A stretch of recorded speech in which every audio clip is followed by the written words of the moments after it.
There is a sound your brain is not designed to handle. It's the sound of a building deciding to die. Not an explosion, not a warning alarm, just a deep internal crack, like bones snapping inside concrete. And when Daniel Harper heard that sound beneath a suburban mall in Ohio, he had exactly 3 seconds to understand something terrifying. He was about to be buried alive. 9 days later, rescuers would pull him out of the darkness. But what they found on the body cam audio, and what Daniel refuses to fully describe, suggests he may not have been the only one trapped down there.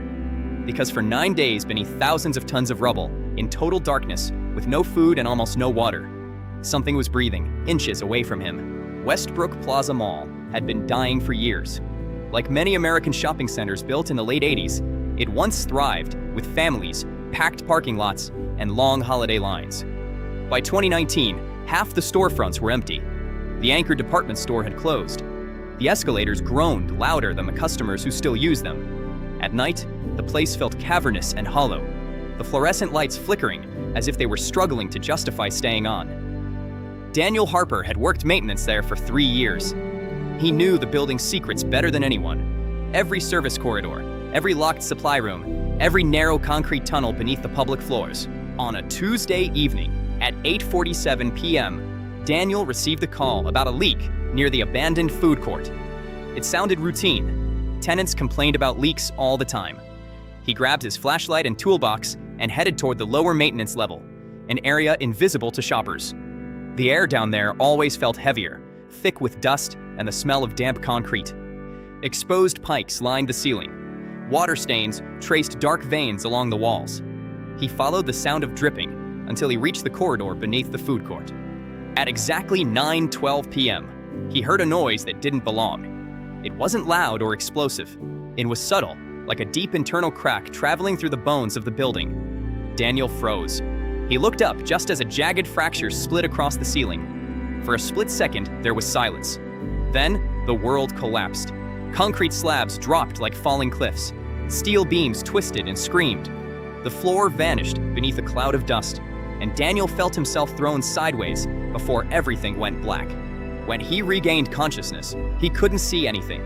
The darkness was complete and suffocating. He inhaled and immediately choked on powdered concrete. Pain radiated from his lower body. Something immense pinned him from the waist down. His left leg felt crushed, trapped beneath debris he couldn't move. His flashlight was gone. His phone shattered somewhere out of reach. He tried to call out, but the sound was swallowed by the rubble. No alarms echoed. No distant sirens wailed. Only silence pressed against his ears. Above ground, parts of the mall had partially collapsed, triggering evacuations in the main retail areas. Emergency responders arrived quickly, but early reports suggested no customers were in the affected maintenance corridor. Daniel's car remained in the parking lot, but supervisors assumed he had left with a coworker. In the confusion, his absence went unnoticed. Beneath layers of broken concrete and twisted metal, he lay conscious but invisible. The first hours were driven by adrenaline. Daniel screamed until his throat felt torn raw. He pounded on a loose metal pipe within arm's reach, hoping the vibrations might travel upward. Nothing answered him. Time became meaningless in the dark. Without light, there was no way to measure day or night. His breathing slowed to conserve oxygen. Dust coated his tongue. His leg throbbed violently, then began to feel disturbingly numb. Eventually, thirst replaced fear as his most immediate enemy. His lips cracked. His mouth dried until swallowing felt like sand scraping down his throat. Then he heard it, the faint, irregular drip of water. Somewhere near his shoulder, a fractured pipe leaked steadily. With painful effort, he shifted his upper body just enough to tilt his face beneath it. Drop by drop, he caught the water on his tongue. It tasted metallic and stale, but it kept him alive. By what he guessed was the second day, exhaustion blurred his thoughts. He stopped screaming and began listening instead. The building above him creaked unpredictably, settling under its own weight. Occasionally, he heard distant thuds, perhaps rescue teams moving debris. But mixed within those sounds was something else. Faint, measured footsteps, crunching lightly over rubble. Whenever he called out, the steps stopped instantly. On the third day, hallucinations crept in. Dehydration and darkness distort the mind. He thought he heard music drifting from the old food court, an upbeat holiday song the mall used to play in December. He imagined laughter echoing down corridors. He even smelled cinnamon pretzels for a fleeting moment. But the scraping sound returned again and again, slow and deliberate, as if something were dragging itself carefully through the debris.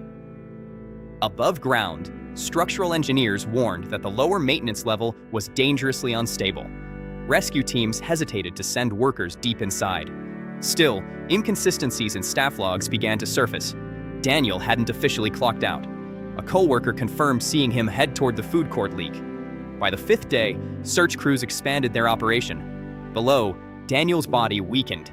Hunger gnawed at him before fading into dull emptiness. His leg felt cold and distant, infection threatened. The dripping pipe slowed to an agonizing trickle.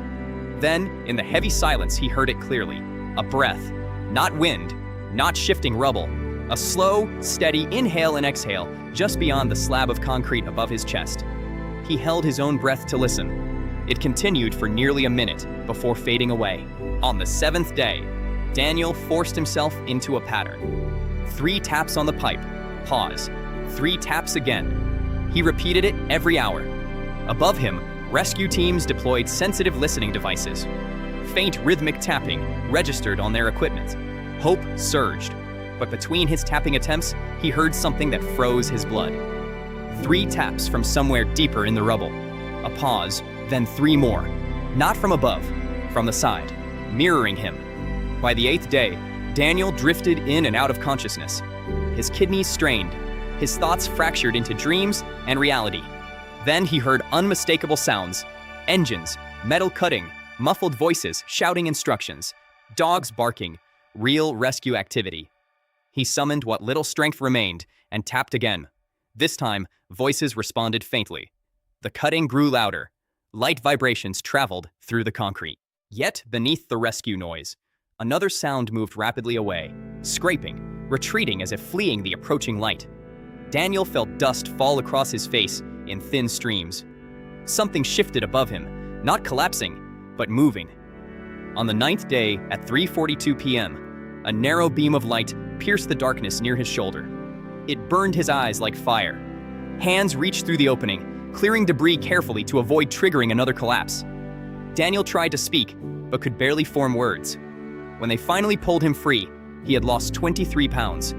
Severe dehydration had nearly shut down his kidneys.